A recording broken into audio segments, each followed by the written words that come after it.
L'homme achète une noix de coco à l'écorce verte à la gare ferroviaire. Cependant, lorsqu'il s'apprête joyeusement à la porter à l'intérieur, il découvre soudainement, ce gros fruit est absolument trop volumineux pour passer par les portiques.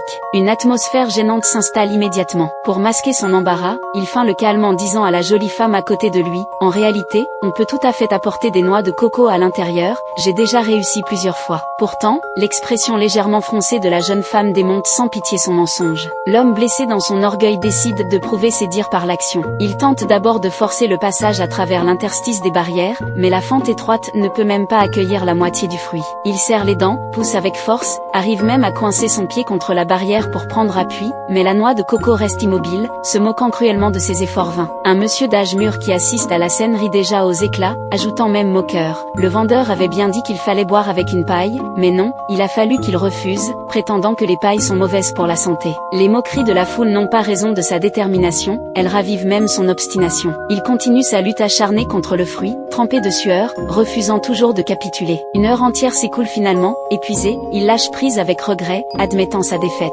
Pourtant, au moment précis où il jette rageusement la noix de coco, une scène dramatique se produit. Le fruit percute un poteau électrique, rebondit à l'intérieur de la gare, tombe pile sur la tête du monsieur railleur, puis contre toute attente, revient miraculeusement dans les mains de l'homme. Des exclamations émerveillées s'élèvent autour. Le monsieur incrédule s'avance pour toucher le fruit, confirmant que c'est bien, l'entêté, noix de coco, il ne peut que s'en aller dépité. Finalement, l'homme tend élégamment la noix de coco à la jeune femme, réussissant à lui arracher un sourire charmé. Ce film s'intitule Maria da Ramana, n'hésitez pas à partager votre avis en commentaire.